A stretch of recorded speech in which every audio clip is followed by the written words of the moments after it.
노소득 확보를 위한 제도 개선에서 국민연금의 최소 가입 기간을 완화하고 소규모 기업의 퇴직연금 가입을 확대하고 이런 부분들을 말씀을 하셨는데, 글쎄요, 이제 국민연금의 최소 가입 기간 완화는 이게 그 10년을 5년으로 좀 줄이는, 지금 현재는 10년을 가입을 해야 연금으로 탈 수 있는 이런 그 최소한의 보장 장치가 돼 있는데, 이걸 이제 5년으로 단축시킴으로 해서 지금 좀 열악한 환경에 있는 베이비 부머 세대들이 좀 일찍 연금을 좀 타는 대상이 좀 많아지도록 이렇게 하자라는 취지인 것 같습니다. 근데 취지에는 이제 공감하는데, 여러 가지 이에 따라서 연금 재정이나 이런 문제들을 좀 고민을 해봐야 될 문제가 아닌가. 단순히 이제 이 가입 기간을 좀 줄여가지고 그 연금을 타는 대상을 좀 확대를 하는 이 문제에만 초점을 맞출 게 아니라, 그에 따라서 좀 파생되는 재정 문제 이런 부분들을 좀 고려해서 심사숙고해서 해야 된다라는 해야 될 문제인 것 같고요. 그다음에 이제 소규모 기업 퇴직연금 가입 확대는 전적으로 동의합니다.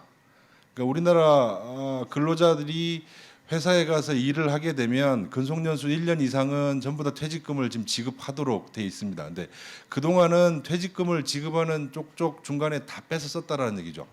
근데 이거를 퇴직연금으로 가입을 해서 그 근로 기간 동안에는 퇴직금을 손을 대지 말고, 진짜 은퇴할 때 이 돈을 차곡차곡 쌓아놔서 은퇴할 때 가급적이면 이 돈을 연금으로 받아 쓰게 된다면 국민연금의 그 보완 장치로서 좀 맞지 않겠느냐라는 그런 정책적 목표인데, 지금 외국은 다 그렇게 하고 있고요. 근데 이제 우리나라 퇴직연금 도입률을 보면 대기업들은 지금 도입률이 거의 85%, 90%에 육박하고 있습니다.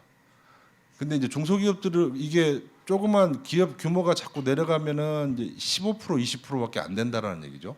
물론 이제 가입을 안 하는 이유들은 여러 가지가 있을 겁니다. 그러니까 기업 규모가 작아지게 되면 일단 사업주가 부자가 아니죠. 사업주도 불쌍한 사람들입니다. 기업 규모가 작아지게 되면 대기업들이야 그 자금 여력이 있고 하니까 퇴직금을 집어넣지만, 이게 규모가 내려가면 그 안에서 일을 하는 근로자들도 급여가 작아서 좀 열악한 환경에 있지만 사용자들도 마찬가지입니다. 그래서 그러다 보니까 이걸 퇴직연금으로 가입을 하게 되면, 가입을 하면 외부 금융기관에 퇴직금을 차곡차곡 쌓아놔야 되는데 그럴 여유가 안 된다라는 거죠. 그래서 이 부분에 대해서는 그럼에도 불구하고 이 부분에 집중적으로 퇴직연금이 확대될 수 있는 정책들을 해야 됩니다.